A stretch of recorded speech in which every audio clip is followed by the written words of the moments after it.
Thank you guys for joining me. On stage, I've got Tristan Walker, CEO of Walker & Company Brands, and Debbie Sterling, CEO of GoldieBlox. So you two are both first-time CEOs, correct? Yes, that's right. Congratulations, step one. But step two, I really want you guys to talk about your leadership styles and what it's like being so young and starting a company for the first time. Yeah, so for me, it's incredibly daunting. Fortunately, I've had some really great mentors who've been CEOs, Ben Horowitz being one of them, and one thing he always tells me is, Tristan, being a CEO actually sucks, right? Like, there's nothing incredibly glamorous about it. I speak to a lot of folks in business school who usually want advice, and one thing they always say to me is, hey, Tristan, I want to start a company.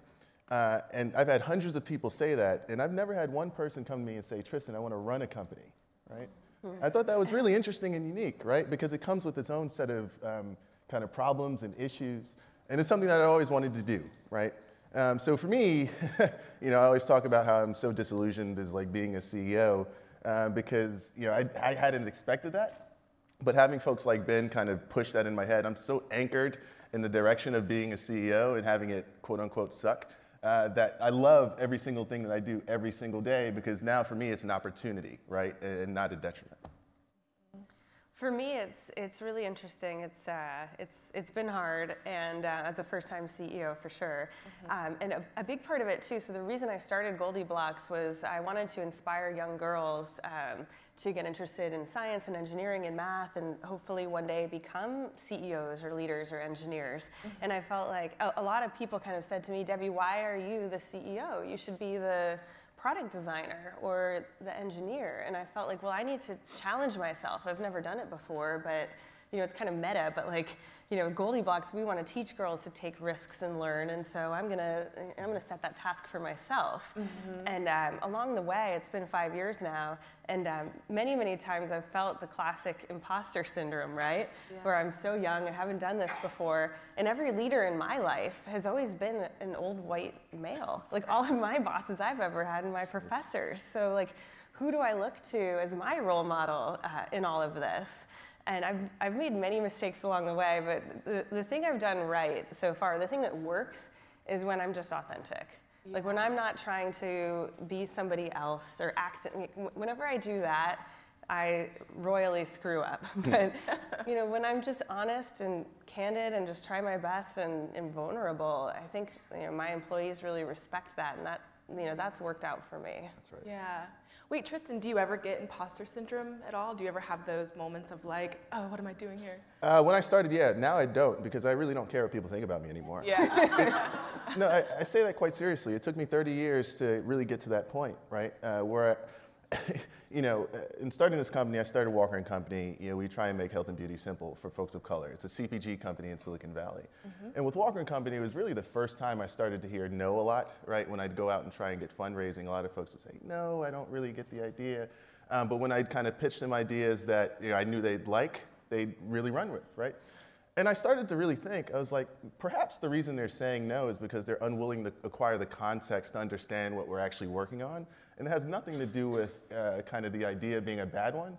It was just some laziness in that acquiring of that context. And the day I came to that realization, I said, you know what?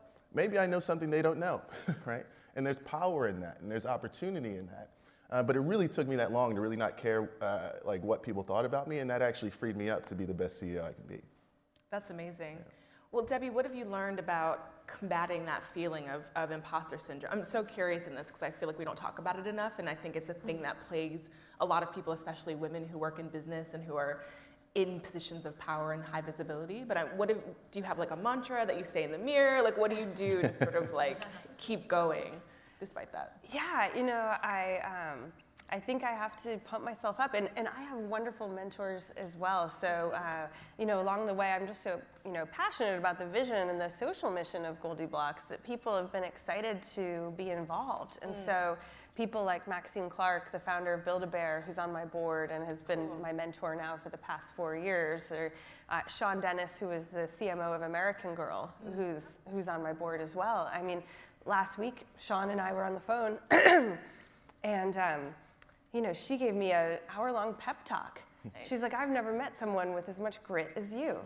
And I have so much respect for that, and that's why you're gonna succeed.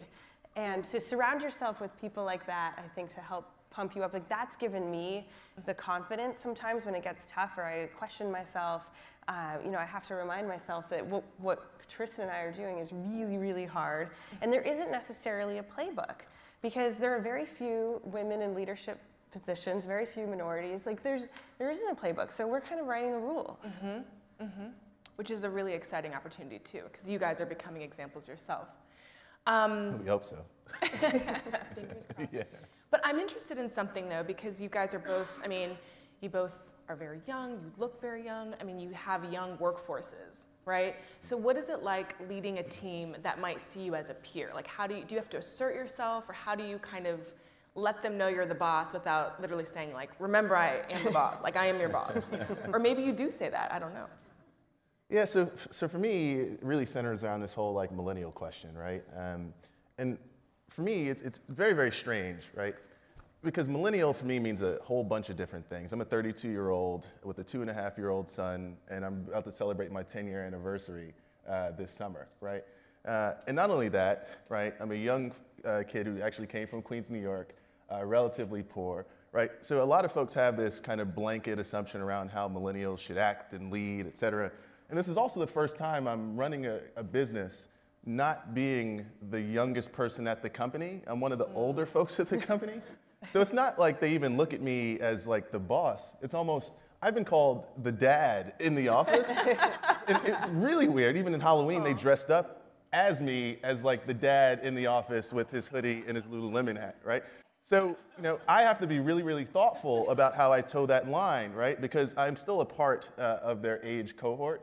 I don't want to be that kind of wise guy in the room that everybody, when they're younger, said that they'd listen to, but not really do the things that were advised, right? So I want to be the cool guy, but I also want to let these folks know that we have work to do. And what it's taught me is I have to be extra clear on things like goals, right? Expectations, values, and I have to show them a consistency in my adherence to those things. And that's made it a lot easier for me.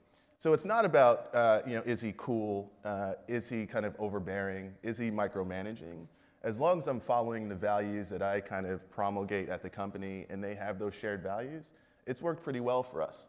And when I started to align the entire team around those values, it started to get easier for me, and I heard less instances of, you know, micromanagement. That's my boss, he's gonna tell us what to do, and they felt more empowered to kind of work with us on this mission.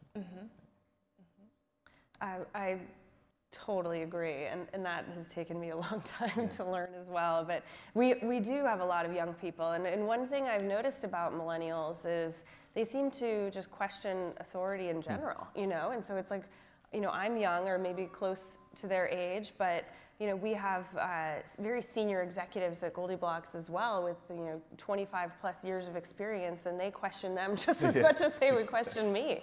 So it's really interesting, the millennial workforce. So I guess I'm technically a millennial, but on the older side. And I remember when I had my first job, you know, I just bent over, I didn't ask any questions. Like I bent over backwards to impress everybody. Like I didn't question my bosses ever. And one thing I noticed is that, you know, our workforce, they're very vocal.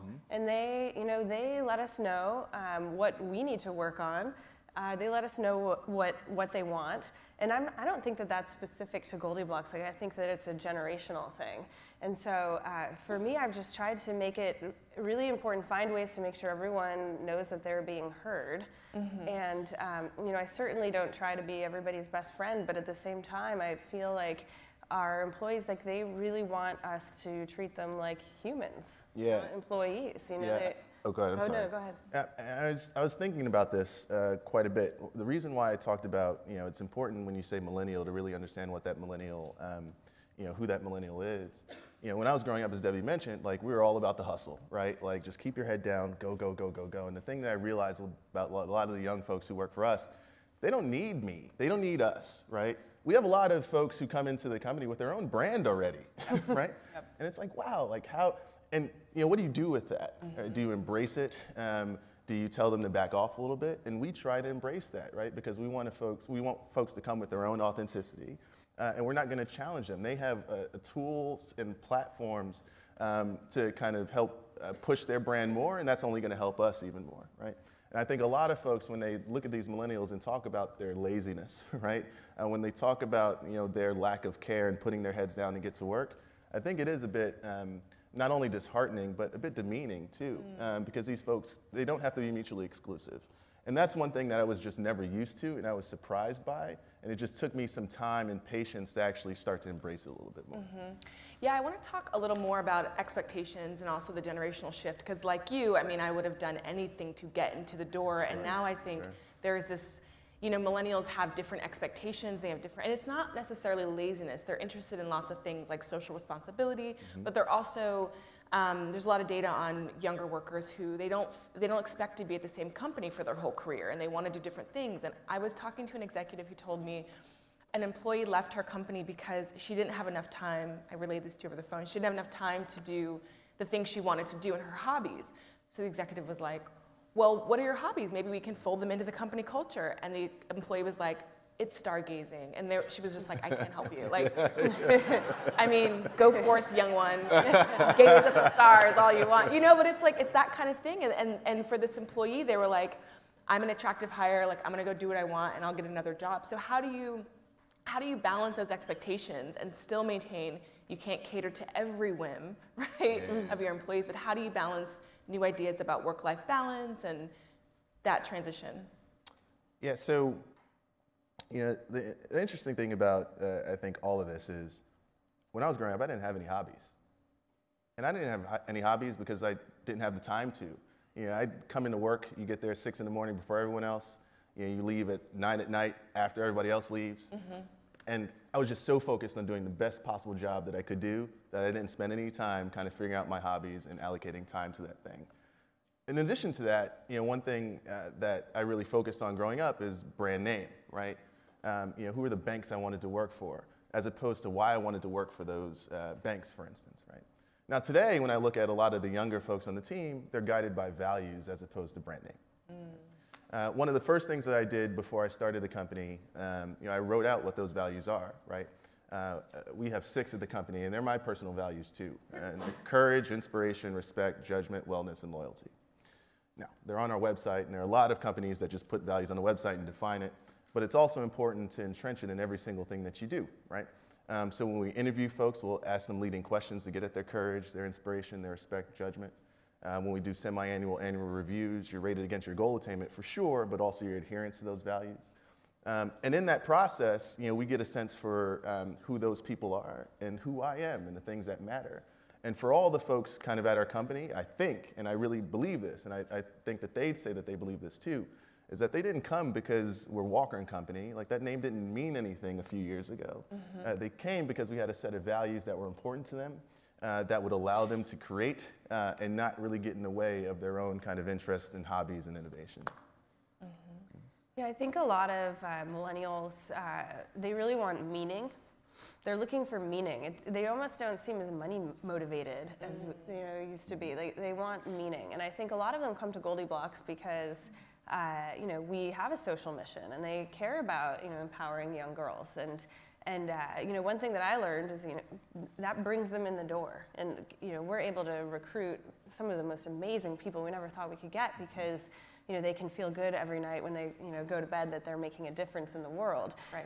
But I think that one thing we had to learn as we were building our culture is how do you translate that so that yes, the company is empowering young girls around the world, but we also need to empower the young women and men here, and they need to feel empowered every day. And we did the same thing. How does our company mission translate into company values? And we wrote our values, and a little bit different. Girls first, own it. It's a great value. Making learning and teaching contagious, and we also have them printed on the wall. And we really needed to define what those values are because a lot of the millennials came in with really strong values of their own and interpreting our values in their own way. Like some of them to them, our company meant feminism, and they have their own brand of feminism. And we had to kind of define what our feminism means, because it's it's different for different people. And so we literally had to spell it out and write it and put it on the wall. And every chance we could, when we saw an employee emulating that value, you know, we try to recognize them. And isn't that like how it should be, you know? Yeah. And it took a lot of these young folks to come up in the game to teach us that, right? And I think that's a good thing. Speaking of company values, you both are young parents, relatively new parents. You're a brand new parent, but even 2.5-year-old is still new. Does that inform how you think about company culture and the values that you bring to your company? Because I've always loved working for parents, because I feel like they have there's something about, they understand the distinction between work life and home life, and when you have to prioritize sometimes differently because of those things. So I literally breastfeed my baby in the middle of a meeting. Yes, That's yes, awesome. I love hearing that. That's amazing. That's awesome. So yeah, when I found out I was pregnant, I had no idea how I was gonna, you know, manage being a CEO and being a new mom. It was so overwhelming. I was freaking out, to be honest. And but you know, having the baby forced me to kind of put some policies in place at GoldieBlox, because you know, we're a new company. Like, what is our policy? And so, you know, we decided, you know, we need an ample maternity and paternity leave. Let's set up a nursery so that anybody who has a baby can bring the baby into the workplace up to 6 months. Because what do you do if you're a young mom and you want to nurse? Right. And there were all of these things that we put into place that I think most companies probably just don't have, because maybe because so many companies have been led by men, and you know, you just don't really think about that. And so it's fun to be in the position now where we're setting our policies from the ground up, and from the very beginning, you know, no matter where we move our office now, we will always have that nursery. And you know, we'll always, you know, anybody, you know, knows it's a family-friendly environment. And you know, and that's something that's really nice to be able to just build that in. And it's, you know, I guess you can call it progressive or whatever you want to call it, but yeah. I don't know how I would be able to do my job without it, and I don't know how young moms can do their job without it. That's so cool. Yeah, so, you know, wellness is one of our values, and we define it. If you're not taking care of yourself, your family, you're not taking care of the business. And like, all those values are my own personal values. It's how I kind of live my life, and it sets my expectations for my employees and vice versa, to check and balance. So when I first had my son, you know, I was the first person to have a kid like at our company. So the first thing I said is, I'm taking a paternity leave. I'm going to take a pretty long paternity leave. It's like 8 to 10 weeks, something like that. And we were only around for like 6 months at the time, right? Like, it was a brand new company. And I also wanted to make sure that I wasn't meddling day to day at the company every day. I think I only visited headquarters twice, right? For 5 minutes to introduce my son to the team. And the reason that was so important is because it set a precedent, right? Much like Debbie said, now we have a pretty thorough kind of maternity-paternity leave program.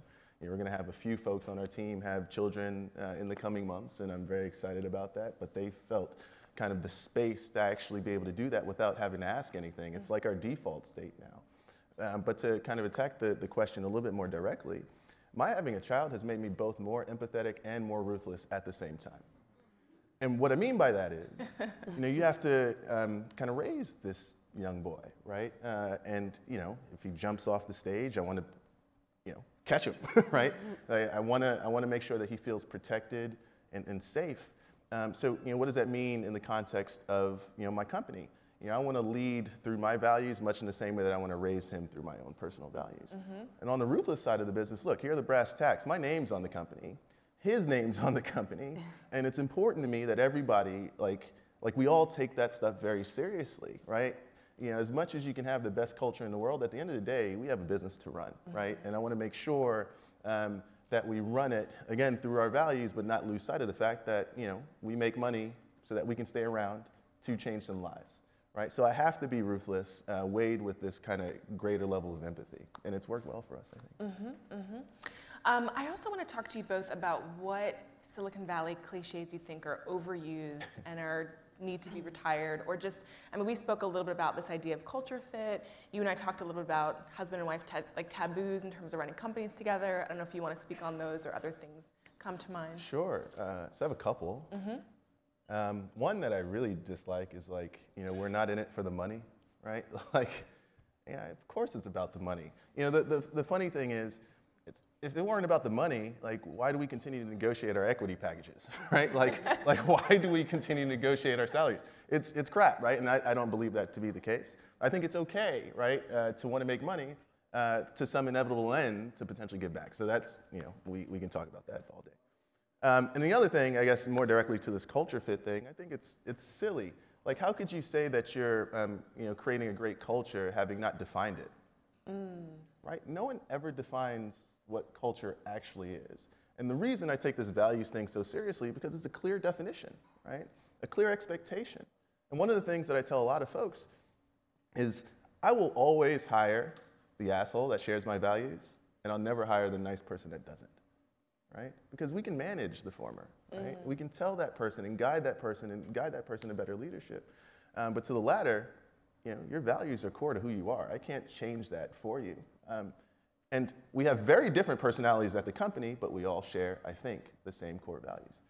So the culture fit thing is one thing that, makes me nauseated. Like, I hate that phrase. I think it's silly. It needs to stop being used. And for those folks who define it, they should really define it, and not only define it, but they should entrench it in every single thing that they do at the company so that their employees feel that they're being serious about it. One Silicon Valley cliche that I mentioned to you right before this, is that husband and wife teams, that's just a major red flag. Avoid it. Stay away with a 10-foot pole. And tough for me because my husband is also my co-founder, right. And we've been building this together. And he has been completely instrumental to the growth of GoldieBlox. And he's an amazing manager and leader at the company. And so, there's just it's so annoying to hear again and again and again kind of the pushback and questioning him just because he's my husband and we're married, and we just haven't experienced it at all. Of course, being married and working together has its sets of challenges, but we've just have this amazing rapport. And and it's been wonderful. And so it's really hard to kind of hear the old school mentality that it doesn't work or it can't work. I've seen many, many examples of it working really well, and it's certainly worked for GoldieBlox. Yeah, I mean, for a culture that is so focused on disruption and innovation, the one thing that hasn't been disrupted as much is its own culture, right? Like, it's really fascinating. Like, we still continue to talk about things like diversity and paternity and maternity leave. And right. Why are we still having these conversations? And why haven't they changed? We're sending rockets around the moon in 18 months, right, for private charter. Yeah. But we can't fix our internal cultures. That to me is disheartening, and it gives me hope that we have folks like Debbie who actually take this stuff very seriously. Yeah, and I want to make sure we have time for questions in a few moments, but before that, building on what you just said, do you guys feel like outliers in Silicon Valley, or do you think there is a movement, even if it's just among younger CEOs like yourself, to be part of that change? Yeah, look, they're welcome to join me in that change. If they don't, that's their problem, right? We'll hire all those folks that want to kind of, work with values that we care deeply about, right? And again, some of it is just, my not caring what folks think about me. So sure, maybe I'm an outlier, just that's by default. I'm a black man in Silicon Valley building a health and beauty products company while living in Palo Alto with a 2.5-year-old son celebrating. It's we can, so more important, more directly, maybe I feel like an outsider, right? Mm-hmm. And that's a good thing, because I don't want to live on the inside where they're not trying to fix some of these very important issues. Mm-hmm. Yeah, I think Tristan and I are definitely outsiders. Oh, yeah. But there's more of us coming, many, many more. Mm-hmm. I don't know how many young up-and-coming CEOs, or even just your workforce, they're with you now, but a lot of these millennials are coming to work for you for a couple of years because they want to start their own companies. Oh, wow. Yeah. And they want to come in and and learn what's going on, and I'm very supportive of that. Yeah. So I think we are trying to pave the way, and I think we're up against a lot more challenges than other folks who are kind of more on the inside. There's a lot of talk about diversity, and a lot, people pay a lot of lip service, but I expect to see more action. And the nice thing is that a lot of this millennial workforce, they expect it too, and they are vocal about it. Totally. One of the biggest joys of being a CEO is now being able to show and tell like why some of these values things are important. Right? You know, my biggest failure as a CEO when I started for the first 2 years, you know, I was always a step function kind of person, right? Like I wanted to affect change in a step function kind of way. But I had to realize very quickly that not all of our employees are that way, and that's okay. But it would cause all these kind of fractures in my management style. And I had to realize very quickly, you know, if I just improved like 1 to 1.5% a week or something like that, just a week, by the end of the year, I'm 2 times better than I was the previous year, right? And just having that space and that patience provides me the time to actually help some of these folks that want to go on and build something great, where it's less about the idea itself and more about, you know, how to build the company. What are the things that matter? Why do I make these decisions, right? Why do I make these values-based decisions? And those are the things that are a complete joy to me when they get it, right? Because that's the platform to create kind of scale. And while a lot of folks in Silicon Valley think about it from a product perspective, I like to think about it from a company building perspective, because a lot of people aren't willing to talk about it. Yeah, absolutely. Yeah. Let's see if there's any audience questions. This is a good moment for that. There's a hand right there. Please feel free to introduce yourself. Right in the middle. Thank you. Hello. Hey, Tristan, it's Lindsay Trout. Hi. Hi. How are you? I'm well, thanks. You guys are very brave and tenacious to go up against giants in your industry. What has been hardest about combating the large players in your space? Yeah, that's right. So I didn't come from the children's toy or media industry at all. And when I first launched GoldieBlox in 2012 with a Kickstarter campaign, I was literally walking up and down the pink aisle of Toys R Us holding a picture of GoldieBlox saying, one day, this girl is going to displace Barbie. And at the time, I genuinely believed that that was absolutely possible, it was going to be easy to do, and that like it was about damn time. Yeah. And I still believe that. But I think that over the years, I've realized more and more how naive I was and how hard that really was. And I think that the vision that I had from the beginning, how true it was and how important it was and how impossible it was, and the fact that it was so audacious, and then I just went right out and just said it and told everyone that that's what I was going to do and that nothing was going to stop me. Like that is, I think, the visionary leadership and disruption that has attracted the investment, has attracted the best employees that we could get, and has created such a shift in the space because I've just kind of gone out there and like planted a flag, like we are doing this, and I believe in it, and it's bigger than me. And so I think that that has enabled us to have so much success, is that we've been so audacious.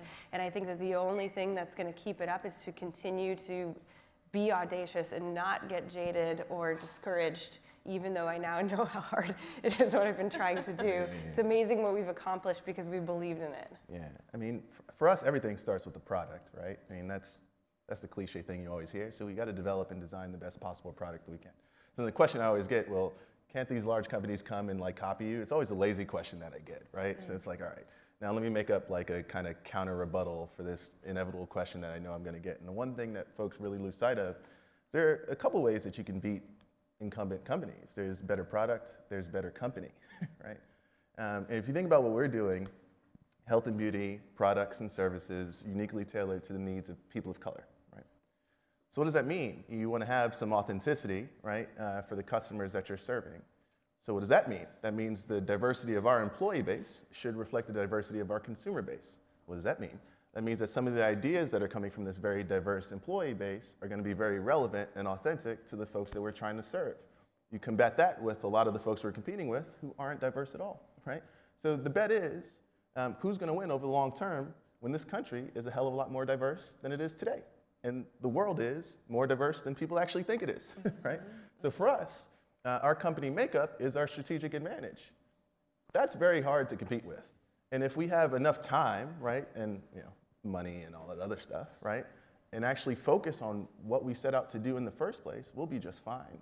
And it's a big reason why. With just 25 folks on the team, we've been able to be as successful as we have been. And folks who've tried, look, I mean, we've had the big ones come in, they've tried to, you know, like, well, I probably shouldn't be saying stuff like this, but they've tried to, you know, crush us from a product perspective, legal perspective, all that stuff, and we've won every time because they forget that, like, soul matters, right? And you can't quantify what that means. And you can't just, like, put out a job description for soul, right? You just got to have it. And that really starts with the values that you set out in the first place. Yeah, Right. it's authenticity. Yeah. Well, that's a great note to end on. So join me in thanking Tristan and Debbie for this fantastic conversation. You guys are so good. Yeah.